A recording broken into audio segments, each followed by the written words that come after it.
नमस्कार दोस्तों, स्वागत है मेरे चैनल दी एक्टिव तरुण में। मैं हूं आपका दोस्त तरुण और स्वागत करता हूं आज की एक और म्यूचुअल फंड रिव्यू की वीडियो में। देखिए, आज का जो फंड है वो स्पेशली आप लोगों की रिक्वेस्ट पे मैं लेके हाजिर हुआ हूं। फंड का नाम है Nippon India small cap fund. Nippon mutual fund house के ऊपर जब से वो रेड वाला कुछ केस जो चल रहा है सेबी का, तो तब से प्रॉब्लम क्या आ रही है कि भाई निप्पॉन की जो स्कीम्स है वो थोड़ी बहुत डाउन देखने को चल रही है। वैसे निप्पॉन का कोई लेना देना है नहीं उस केस से, सारा का सारा रिलायंस वालों का है। लेकिन भाई फिर भी अब म्यूचुअल फंड हाउस का जो नाम आ रहा है वो तो निप्पॉन का ही आ रहा है ना। और लोग इतना समझते नहीं उस सब चीजों को कि भाई उसका उन दोनों केसों का कोई भी लेना देना नहीं था। तो उसका इसकी रिटर्न्स पे के ऊपर क्या इम्पैक्ट पड़ा है, एक्चुअल में पड़ा है या नहीं पड़ा है, यही हम देखने वाले हैं।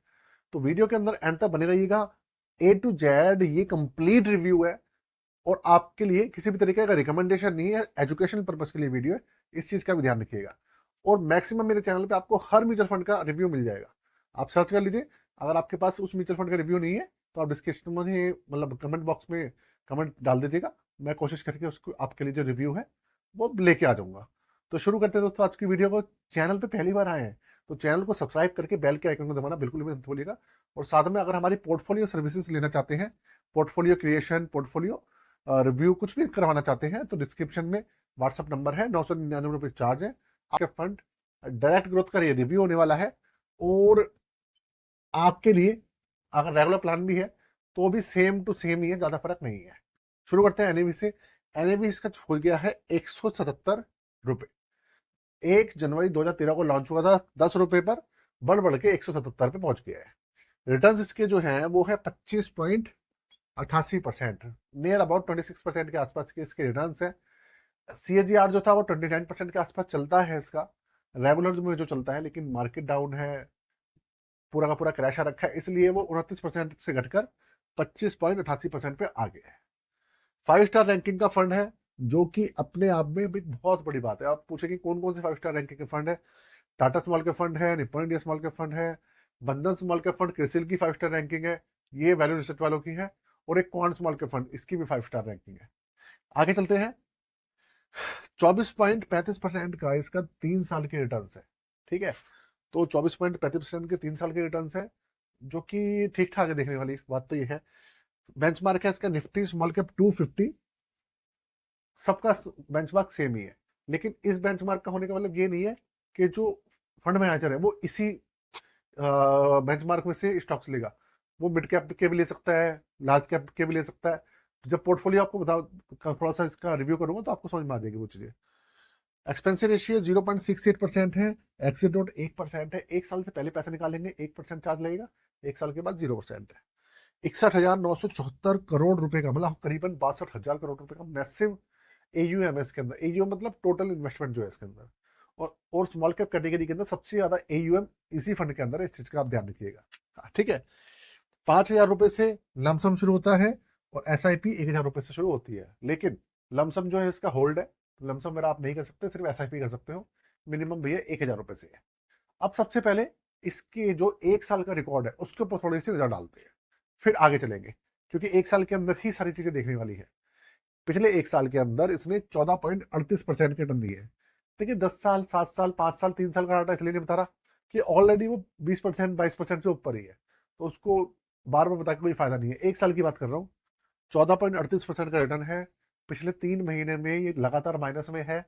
9% का माइनस में रिटर्न दे रहा है पिछले 6 महीने में। 3 महीने में दे रहा है 8.5% माइनस में। और पिछले 1 महीने में भी भैया लगातार 9% में ही माइनस में चल रहा है। देखिए, अगर मैं दूसरे फंड से कंपैरिजन करूं, थोड़ा सा हायर साइड ये माइनस में गया है, थोड़ा सा हायर साइड माइनस में गया है दूसरे फंड्स की अपेक्षा।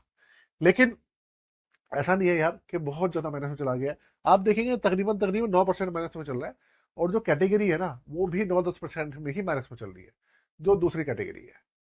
अब आगे चलते हैं। मतलब वो वाला जो केस पड़ा था ना निप्पन वाला, उसका इतना ज्यादा इंपैक्ट नहीं दिख रहा है। दिख रहा है हल्का फुल्का 1-2% का फर्क है, 2% से ज्यादा का फर्क नहीं है। अब आगे चलते हैं। अब इसके पोर्टफोलियो को देखते हैं, समझते हैं कि भाई उसके अंदर ऐसा क्या चीज है। देखिए, अब आप एक बात समझिएगा, इसका बेंचमार्क क्या है। निफ्टी स्मॉल कैप 250, मतलब जो स्मॉल कैप है 250 कंपनी जो है उन्हीं के अंदर होना चाहिए, स्मॉल कैप कैटेगरी का फंड है। लेकिन इसके अंदर करीबन करीबन 17% की हिस्सेदारी लार्ज कैप की है। लार्ज कैप कंपनी से 17%, मिड कैप कंपनी से 49%, और स्मॉल कैप सिर्फ और सिर्फ है 33%। है ना कमाल की बात। स्मॉल कैप कैटेगरी का फंड है और स्मॉल कैप ही सिर्फ 33% है। आगे चलते हैं। करीबन करीबन 227 फंड है इसके अंदर, माफ कीजिएगा 227 स्टॉक्स है इसके अंदर पूरे फंड में, है ना। लेकिन डाइवर्सिफिकेशन बहुत ही अच्छी है। फंड मैनेजर ने, आप ये समझ लीजिए, बहुत ही अच्छे से आपको ये डाइवर्सिफिकेशन दे रखा है। और अगर आप बात करेंगे सेक्टर की, तो इसके अंदर 10 सेक्टर्स के अंदर इन्वेस्टमेंट है। हमारी इंडस्ट्री में टोटल जो है 13-14 सेक्टर्स हैं इन्वेस्टमेंट वाले, उनमें से 10 में इसके अंदर इन्वेस्टमेंट है, मतलब सबके अंदर ही है। ओवरऑल मैं ये बात कहूंगा। अच्छा, एक चीज ध्यान रखिएगा, अगर कोई ऐसा म्यूचुअल फंड है जिसके अंदर बहुत सारे स्टॉक्स के अंदर इन्वेस्टमेंट है, तो अगर मार्केट पूरी गिर रही है तो वो फंड गिरता ही गिरता है। रीजन, क्योंकि उसके अंदर सारे फंड्स के अंदर पैसा लगा हुआ है, और जब सारे फंड्स में पैसा लगा हुआ है, सारे स्टॉक्स में पैसा लगा हुआ है, तो भाई वो जब सारे स्टॉक्स नीचे आएंगे तो वो तो नीचे आएगा जाएगा ना। ऑब्वियस सी बात है, जब मार्केट बढ़ेगी सब उठते हैं, तो ये भी उठता है। इससे फायदा ये है कि भाई आपको डाइवर्सिफिकेशन अच्छी खासी मिल जाती है, ये बात है। मिड कैप के अंदर भी पैसा लगा हुआ है, लार्ज कैप में भी लगा हुआ है, और स्मॉल कैप में भी लगा हुआ है। अच्छी बात ये है। देखिए, सबसे पहली बात, इसका जो CAGR है हमेशा सबसे ज्यादा रहता है। टाटा के बाद CAGR इसी का सबसे ज्यादा है। लेकिन टाटा 6 साल पुराना है, ये 12 साल पुराना फंड है। तो आप देखिए 25.88% का अभी भी रिटर्न है, अच्छी बात है बहुत। और 5 स्टार की रैंकिंग है। जो इसका एक्सपेंसिव रेशियो था वो भी अब ठीक ठाक है, पहले मुझे लगता था थोड़ा सा ज्यादा था, अब 0.68% के आसपास आ गया है, तो ये भी जस्टिफाई है, ओके रह गया है। बस AUM थोड़ा ज्यादा है, AUM ज्यादा है तो भैया कोई बात नहीं, ज्यादा है तो क्या ही प्रॉब्लम है, कोई प्रॉब्लम नहीं है। करीबन 62,000 करोड़ का, आपको तो SIP करनी है, लमसम वगैरह तो हो भी नहीं सकता। और दूसरी बात, ये वीडियो मैं आपको फिर से बता रहा हूँ, किसी भी तरीके का सजेशन या रिकमेंडेशन नहीं है, आप लोगों के एजुकेशन पर्पज के लिए, समझने के लिए कि भैया एक्चुअल में फंड की जो परफॉर्मेंस है वो कैसे चल रही है। तो भाई ये पूरा का पूरा इसका डेटा है आपके साथ में, जो मैंने आपके साथ में शेयर किया है, मैंने कुछ छोड़ा नहीं है। बाकी किसी भी म्यूचुअल फंड के अंदर आप जब भी इन्वेस्ट करें, खासकर स्मॉल कैप के अंदर, हमेशा ध्यान रखिएगा, कोई सा भी स्मॉल कैप कैटेगरी का फंड हो, मिनिमम 8 से 10 साल, ऐसा नहीं 1 साल 2 साल के लिए इन्वेस्ट करें, 3 साल के लिए, हमेशा नुकसान में जाएंगे। तो हमेशा लॉन्ग टर्म के लिए चले म्यूचुअल फंड के अंदर, हमेशा फायदे बनाएंगे, कभी नुकसान नहीं उठाएंगे।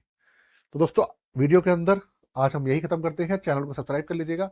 साथ में अगर आपके पास डीमेट अकाउंट नहीं है तो एंजल वन का डीमेट अकाउंट खुलवा सकते हैं, मैंने लिख दिया हुआ है। और साथ में भैया कंसल्टेशन सर्विस चाहिए, पोर्टफोलियो क्रिएशन, पोर्टफोलियो रिव्यू, तो वो आप रिक्वेस्ट डाल सकते हैं व्हाट्सएप नंबर पे, चेक कर लीजिएगा डिस्क्रिप्शन। आज के लिए जय हिंद, वंदे मातरम।